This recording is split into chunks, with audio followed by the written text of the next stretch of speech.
Okay, it is 12:15, so we'll go ahead and get started, and people will stream in as they stream in.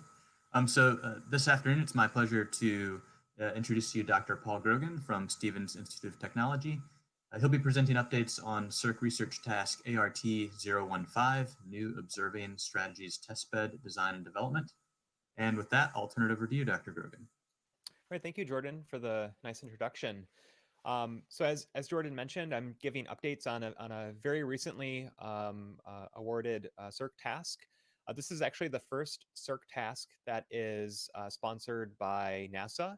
We're very excited to be working with our sponsors on supporting this new technology development and research efforts. This project is Dr. Jerry Sellers is also contributing to this project. He's on this call today, and we'll of course be happy to take questions at the end of the session on this exciting effort. So just what I want to go over in today's talk is to give a little bit of context and background about this project. We just started in August of this year on a 3-year effort. So I want to set the stage about what is NASA's Earth Science Research Program, and what is the new observing strategies thrust that we're contributing to in this research task. Then I'll give some top-level overview of the new observing strategies testbed, which is the focal point of this research task. We've been developing a framework to organize the system-level architecture of this testbed, as well as identifying the enterprise architecture for how it contributes value within NASA's organization. And then I'll touch on some of the this is an information system that we're proposing to develop. I'll touch on some of the preliminary technical architecture decisions that we've been gravitating towards. Again, we're very early in this project, but I'll give you a flavor about what this testbed environment actually looks like. Right. So just for context, we're working with NASA's Earth Science Technology Office.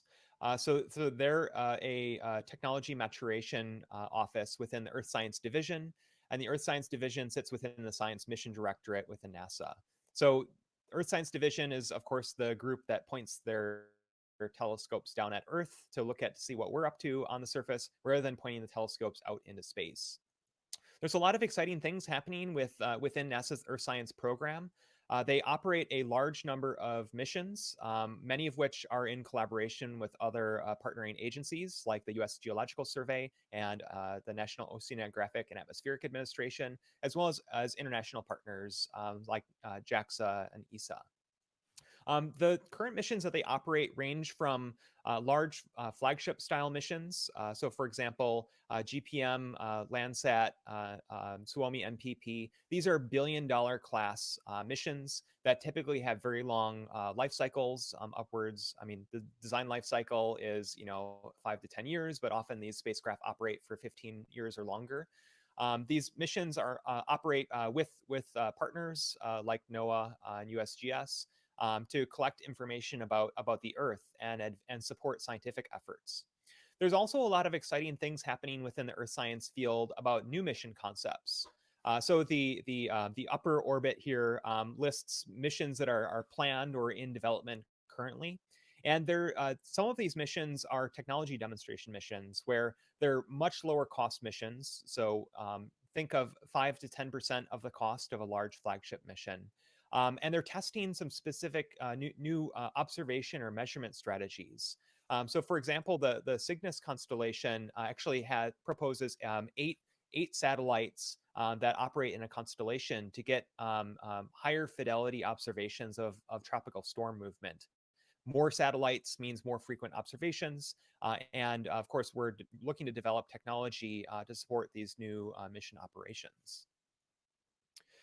So a lot of the Earth Science Technology Office, their portfolio is driven by the most recent decadal survey that was published by the National Academies in 2017. This strategy document sets out the next 10 years of where investment and research is needed.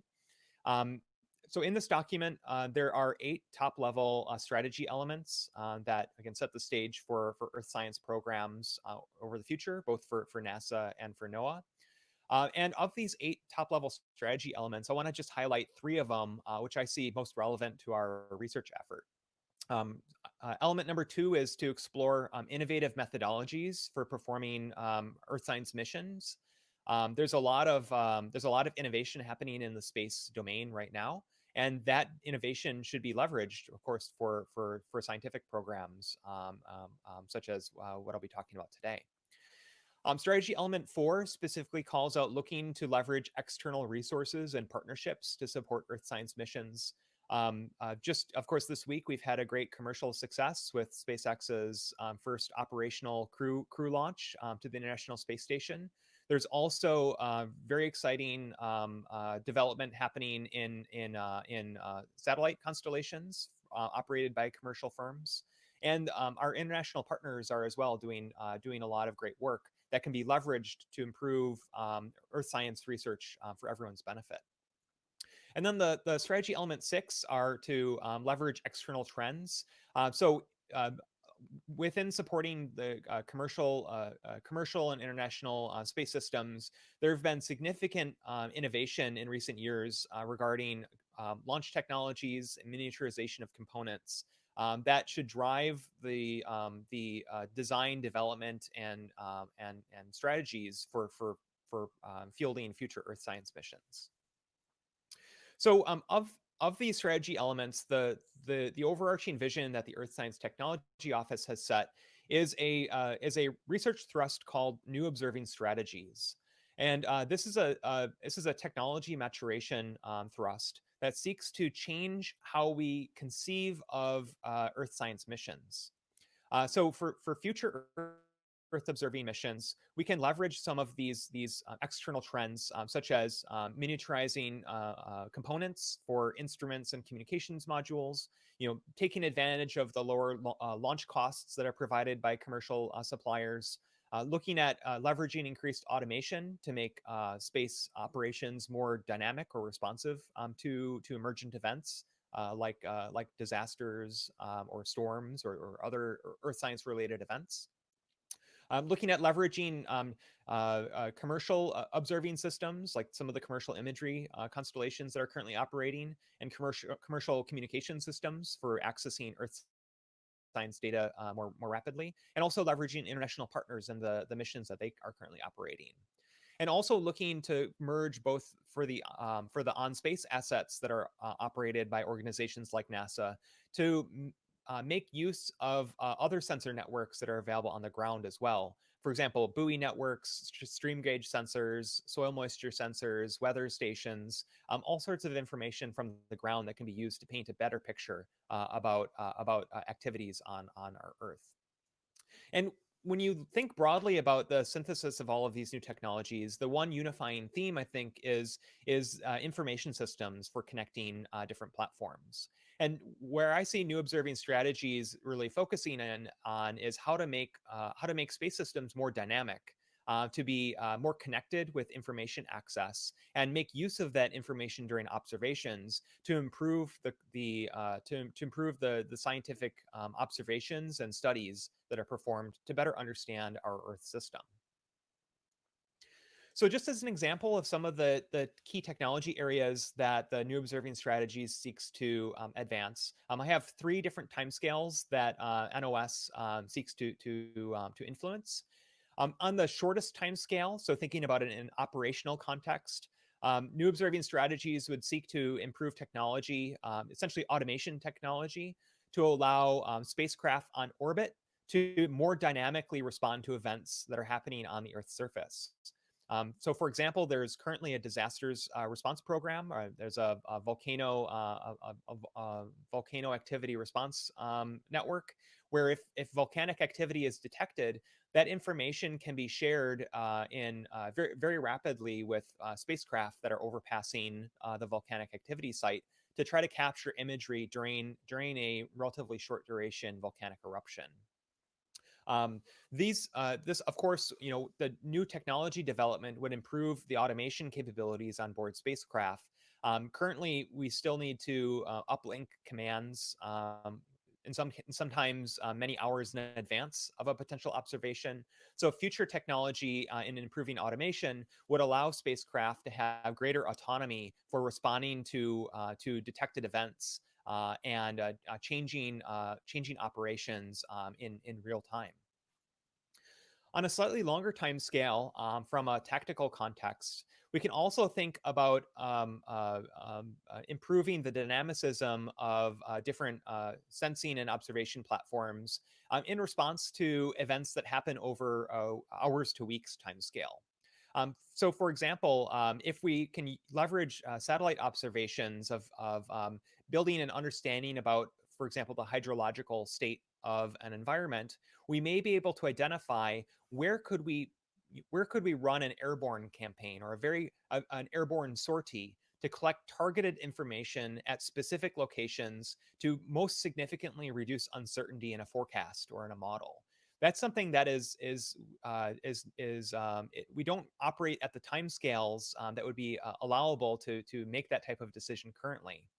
And it's through advancement of new information technology that would allow us to um, um, uh, create forecasts and then identify what are the gaps in information that would most significantly reduce uncertainty in a forecast, and then assimilate that newly collected information into a revised forecast.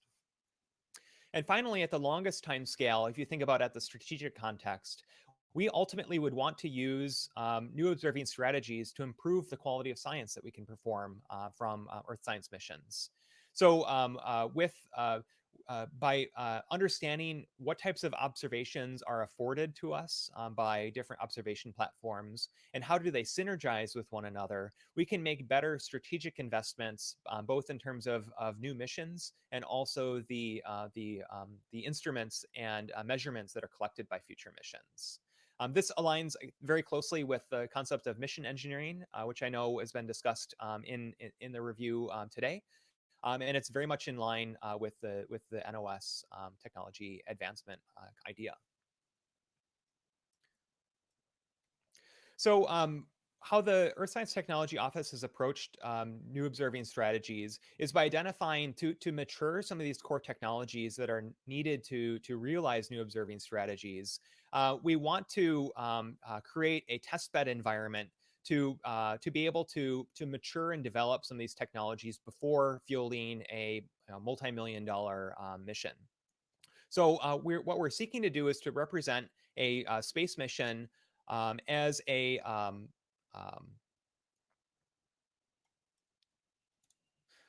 we're seeking to represent each of the mission components as what we're calling nodes on a test bed. And the test bed itself is a computational environment that provides like a breadboard environment where we can test out new technologies for either at the spacecraft level for spacecraft operations, or at the data assimilation level, or even at the mission planning, mission or campaign planning level. So in terms of the test bed, we have four main objectives that we want to achieve. We want to be able to validate these new technologies both independently, so on a platform by platform basis, but also validate the technologies as an integrated system, as a mission system. Second, we want to demonstrate how new operational concepts that rely on distributed sensor platforms can operate. Demonstration is key for boiling down risk and also building consensus within the community for some of these new operational concepts that are very different from how Earth science missions are currently operated. Third, on a longer time scale, we're interested to help enable meaningful comparisons between competing technologies. So to ultimately use a testbed as a selection mechanism to pursue particular technology investments. And then finally, we want to socialize some of these new technologies with the scientific community to significantly retire some of the risk of integration. So there is a degree of conservatism within the community of designing Earth science missions as Earth science missions have been designed in the past. But with a technology demonstration platform like the Testbed, we can gain more confidence with some of these novel, more distributed mission concepts. So in terms of the testbed project, we have, in terms of the CERC's participation, there's three main stakeholders that are involved. Of course, the NASA's Earth Science Technology Office is the sponsor of this research, and Systems Engineering Research Center is supporting systems engineering research.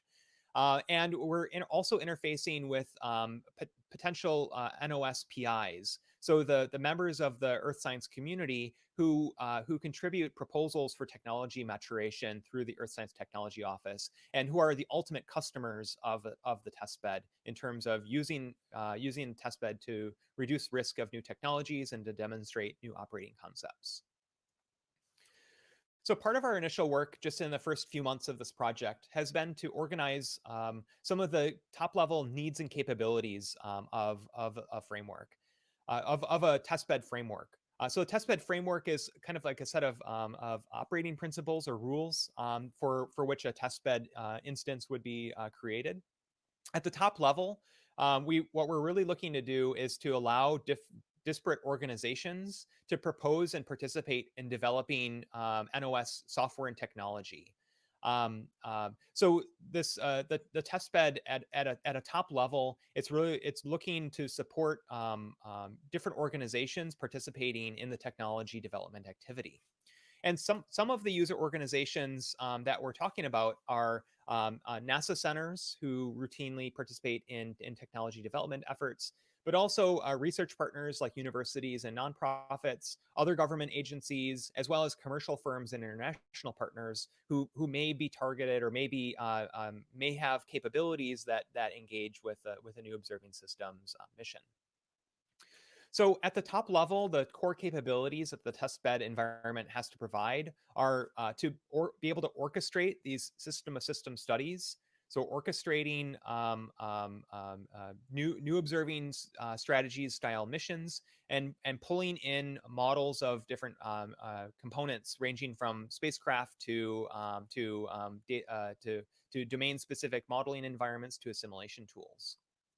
We're also very cognizant at a top level of securing interactions between partners, because our potential user organizations span both NASA, non-NASA government, commercial, and international members. Being able to protect proprietary or sensitive information is a top level requirement. And we're also looking to pursue a host of non-functional requirements to allow the testbed to be modular and extensible for individual organizations to contribute new components to or extend in unexpected ways. It has to be accessible to the user community, so using interfaces that are comfortable and easy to use, and in general having an open system boundary where the testbed provides only a subset of core interaction technologies that may be necessary for prototyping and testing some of these new mission concepts.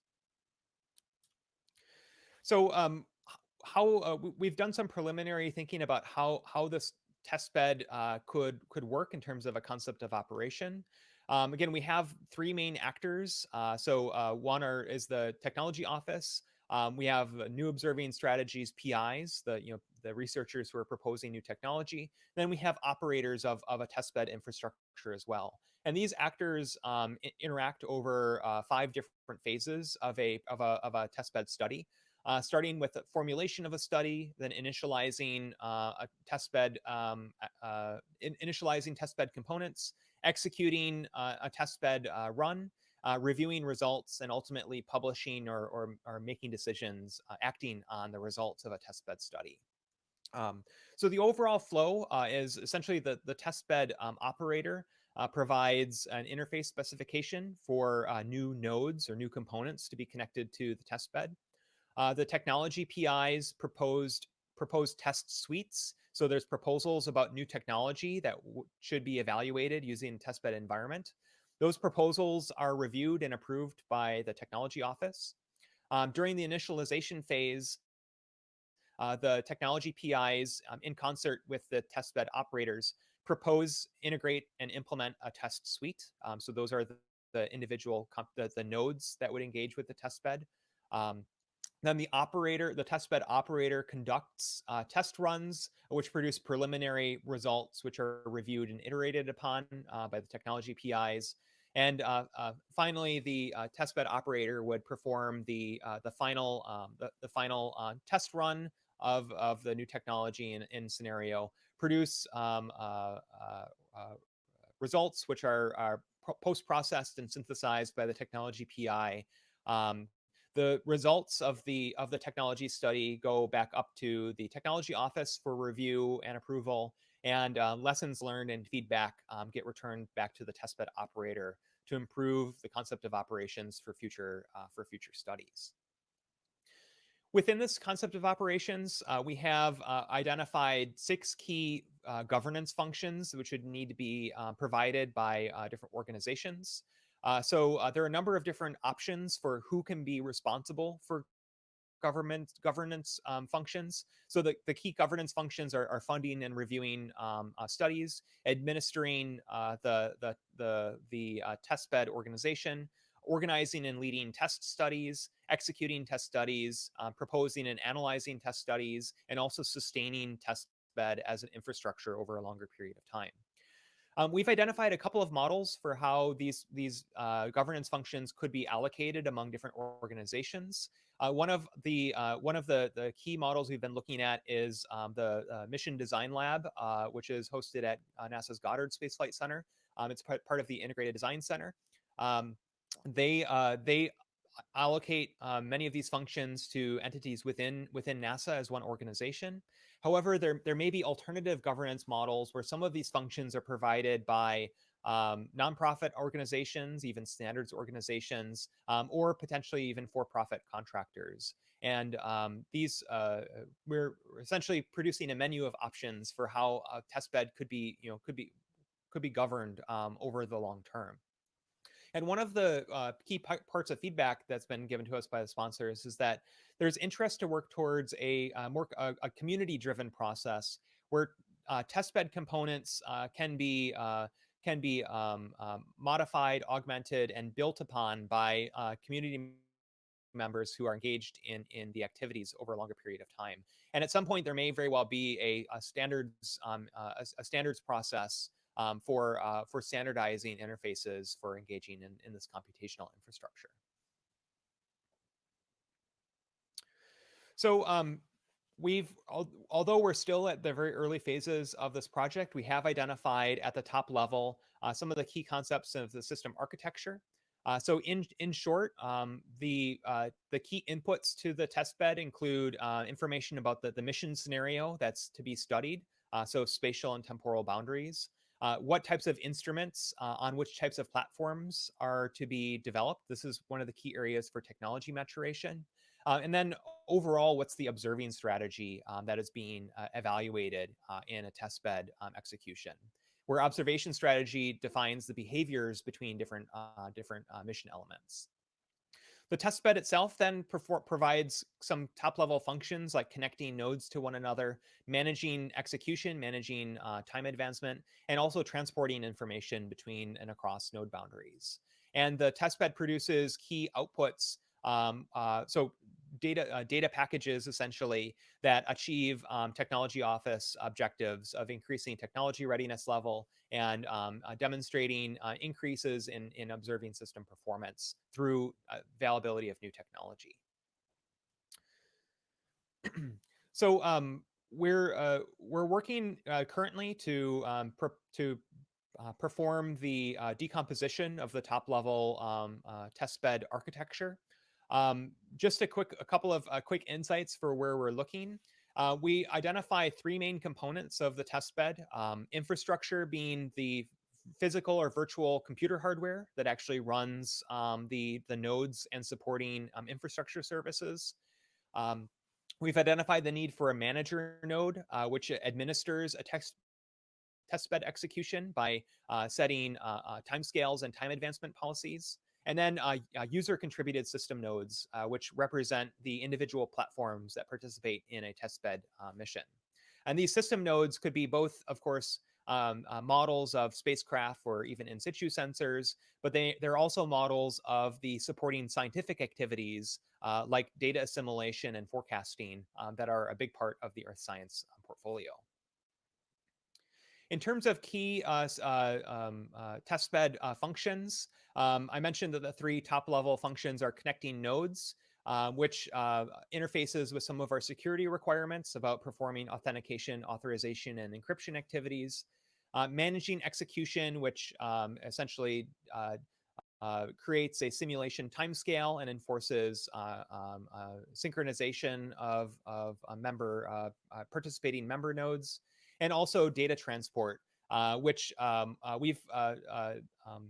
we've gravitated towards a publish subscribe pattern for message exchange between member nodes. So just a kind of a top level architectural diagram about how these components fit together. In a prototype of a testbed environment, we would have a number of nodes that are hosted on computers, on computer servers, on computer hosts. So here I've identified manager node and then 2 user nodes. And these are connected to a network with also a message broker that performs the information transportation functions. The message broker that we've been gravitating towards is a product called Solus PubSub Plus that supports a number of standardized protocols for message exchange. And what do these messages actually look like? Well, you can kind of think of it as a chat room where nodes can send messages to chat room they can publish messages to different chat rooms. Chat rooms are defined by a topic string, and then the chat messages themselves can be anything from text to binary data. We've gravitated towards JSON formatted strings, actually adopting some syntax recommendations from the Sensor Things schema that's been developed by the Open Geospatial Consortium for communicating sensor data, largely for in situ networks, but we believe there's some commonality here as well. So some of the key types of messages that are exchanged are tasking messages that give information about events that should happen at particular times in a testbed execution, and also property-based messages that help explain either observation parameters or, in this case, time properties of a simulation environment. Right. So overall, we're still, as I mentioned, in the early phases of the testbed design and development. This next month, we have our first deliverable of our initial framework development plan. Over the next 6 months, we're looking to develop the architecture design in greater detail, and then we'll be developing a prototype implementation of the testbed over the following months to wrap up the first 18 months of this project. So I do want to acknowledge our sponsors for this project, so NASA's Earth Science Technology Office.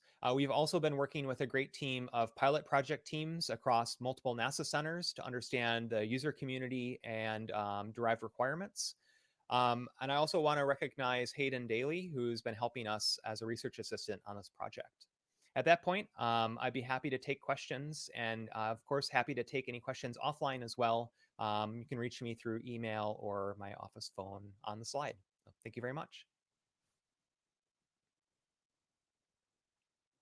Thank you so much, Dr. Grogan. We do have 11 minutes remaining for questions, quite a bit of time. So if you've got a question or you're working on formulating one, please go ahead and do so. No rush, since we have so much time left over. So I guess I'll get us started here with a question. Dr. Grogan, what do you see from working with your partners at NASA as probably kind of the first candidate mission areas for the application of this work? Yeah, great question. So certainly the Earth science portfolio is vast, and the members of these pilot project teams have studied diverse problems ranging from the volcanic sensor web that I mentioned to atmospheric events, or like weather phenomena, and also flooding scenarios. And actually, this the flooding, or more generally hydrologic data, hydrologic scientific questions has actually been the first use case that we've been looking at, because of essentially two main factors, or three main factors.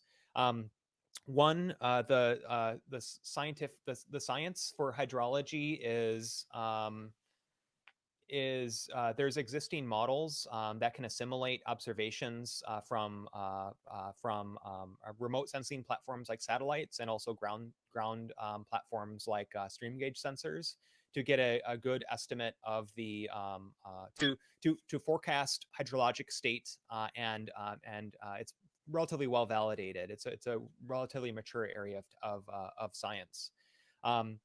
And it does allow assimilation. So the particular model that we've been looking at is the Land Information System, or LIS, which is a model that is produced by NASA's Goddard Space Flight Center, that does data assimilation for hydrology purposes.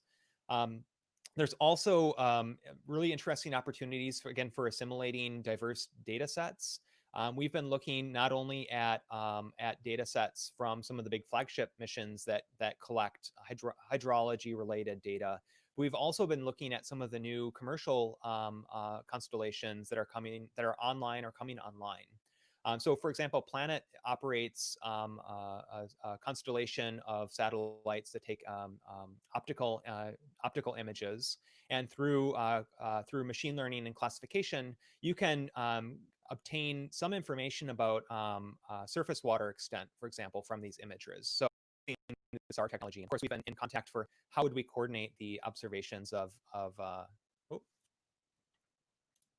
how would we coordinate the observations using these commercial data providers? They do have APIs that they're publishing, but use of those APIs in an operational mission context is still, new technology that needs to be explored.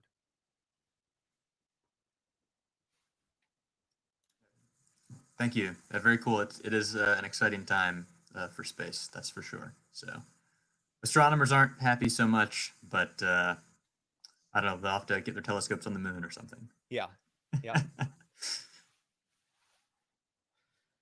We do have several minutes remaining for questions. So if you've got a question, please feel free to enter it in the Q&A, and I'll be happy to relay it for you. Otherwise, we'll hang on for just a couple more minutes, and if we don't get any questions in that time, we'll just jump into the next session early. So while I'm waiting to see if there are more questions, the next session does start at 1 o'clock, and it's with Dr. Donna Rhodes from MIT. So in order to see the session, as you've been doing so far, to navigate to this one, I'm sure you'll have to leave this one, and then you can access the next session in this track, as well as the others, from the agenda page.